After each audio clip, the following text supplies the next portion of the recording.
Yo, what's going on, people? It's Julian here. Welcome to Villa in Noir. This is my second video. This is going to be a weekly entry that I do called a midweek mashup, where I talk about all things Aston Villa, what things have developed in the week as we look forward to the next round of games in the Premier League. It might actually involve some European games if we're there in from September onwards. What I want you to do is like this video. I want you to share this video, and I want you to subscribe to the channel. For those of you that are interested in football, those of you that are interested in Aston Villa, and those that aren't even interested, subscribe to this channel. It's always good to hear what's going on. So yeah, I appreciate those that watched the first video, and this is going to be consistent content that comes from me. But listen, wow, what a week it has been in the Villa camp. There's been so much moving. There's some movers and shakers, some shock news, some shock reaction to news, and some things that are quite humorous when you think about it. So first of all, I started the week, and I was still getting over the game on Saturday. Wasn't happy with how that went, but we move on. And at the top of the week, Jacob Ramsey, the finality of his sale to Newcastle United came through.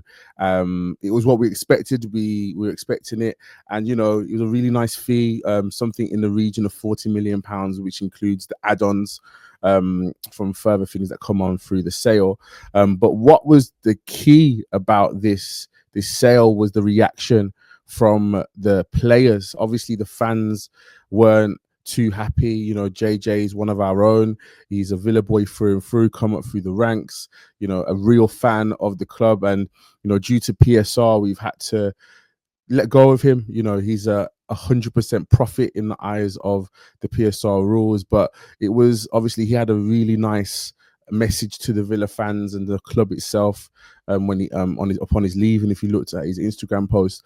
But then it was the reaction from some of the players, our captain and our previous captain, John Mcginn and Tyrone Mings respectively, that was quite key to look at. Mings was very unhappy. He actually looked at, or kind of gave implication to, some other things going on behind closed doors, and John Mcginn was very scathing of the PSR rules, which I don't agree with, and I'm under the understanding that things will be changing in the next couple of years, to make it a little bit more to make sure there's a little bit more parity across the league. It is a massive shame to lose Jacob Ramsey, but it's also good to see this response from the players. It's good to see that the Villa players aren't scared of talking to authority, that Villa players are those that will stand up against injustice, because it is injustice. The way that the rules are set out at the moment, it favours the bigger clubs, even those like Manchester United that seemingly can't even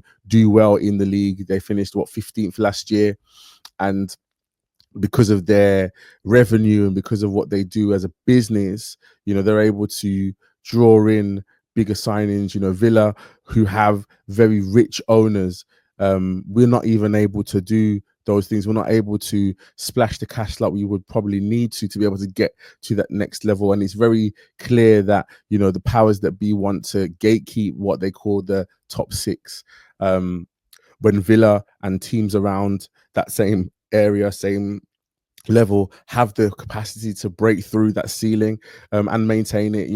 What we found in the last few years with the clubs like ourselves and Newcastle United, we're able to break through, but then we're not able to sustain it and maintain it. And that's the key to success. And hopefully, with the rule changes that come in the next year or so, it will help us be able to maintain the squads that we need, maintain the personnel that we need to be able to push on and keep developing and keep going forward, because it will be amazing if Villa can win something in the next few years. So that was a big loss, Jacob Ramsey. And you know what? I wish him all the best in Newcastle.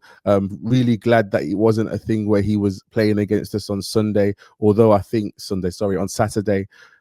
believe that he would have got an amazing reception from the fans. He's one of our own, as we sing now and then. And then obviously throughout the week now, we've seen also, the links to Nicholas Jackson from Chelsea. Now, personally, I don't know how I feel about that purchase.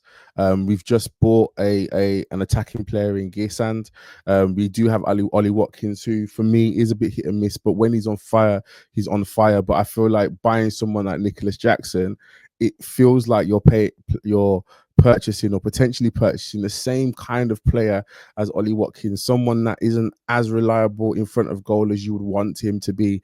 But when they're on fire, they're on fire. He is a great talent. However, I believe that Villa deserve a consistent goal scorer. So if we're going to bring anybody in, it needs to be somebody that is on that level and able to do that for us.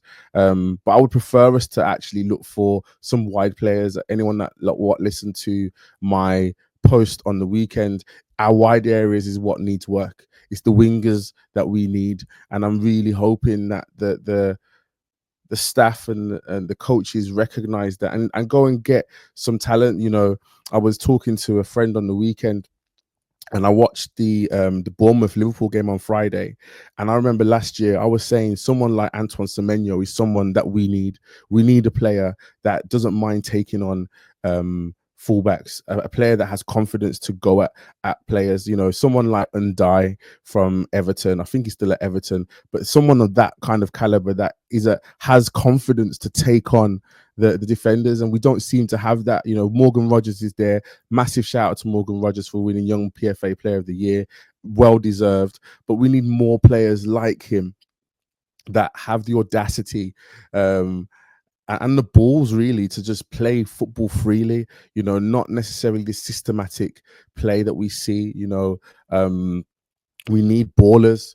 I'm from an era of football where you had the likes of Ronaldo and Ronaldinho and Zidane and all these other players that were ballers. You know, right now, I don't know how many ballers we actually see in the league, those that are legitimate 1v1, they're going to take them on and be successful. I don't know how many people we see with that level of flair and ability and consistency in the league, but this is what we need at Villa. You know, it's which leads me to my next point. You know, Leon Bailey, who has now been loaned out to Roma.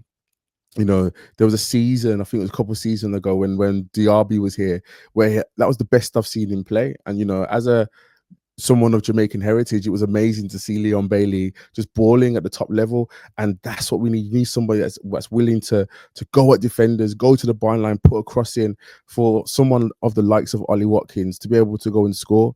But, you know, seemingly Leon Bailey's injury issues have continued. He got injured in his first session in Roma. So in fairness, it's kind of worked out good for us because we don't have another injured player on our books. But I'm hoping that one, he has success, but also that removal of him from the squad allows for another person to come in.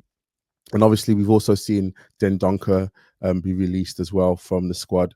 We never really saw much of him. He came in, we thought he could have been a decent signing, but a little bit like Morgan Sanson, you know, it was more of a name rather than ability, and we never saw it. So all the best to him.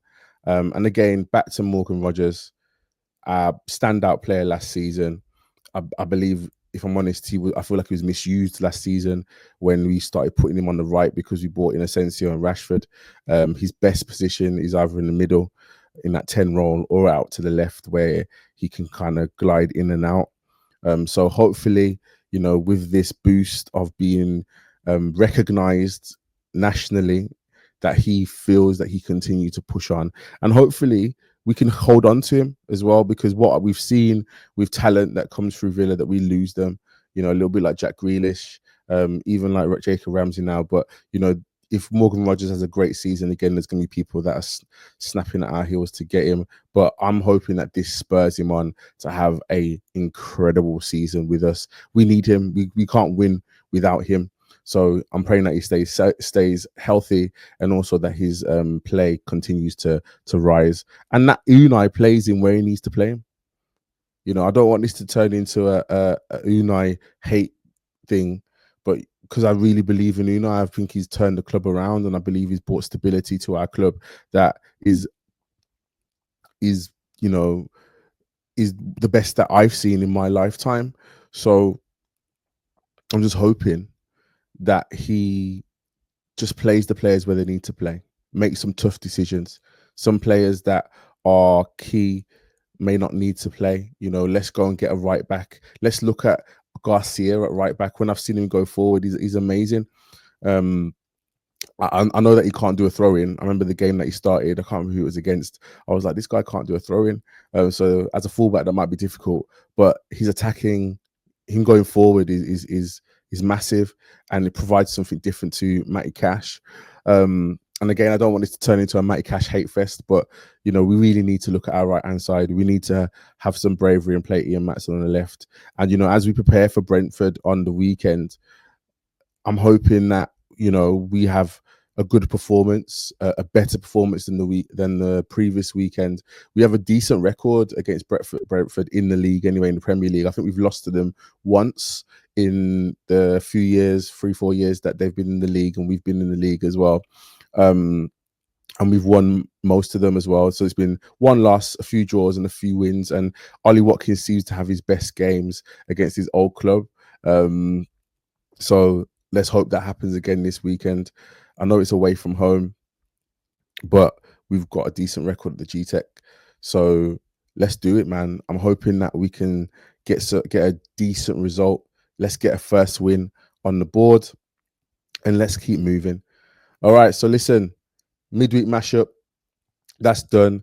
Once again, I want you to subscribe to the channel, share this, like it, and get involved. I'd love to hear your comments. I'd love to hear your views on what I've said, and your views about what's going on in the club over the last few days as well, in terms of JJ's exit, Mcginn and Mings' posts and what they've said, and Morgan Rogers getting the PFA Player of the Year. Great to hear from you. Here we go. Up the Villa. That's Villa in now. God bless. Peace.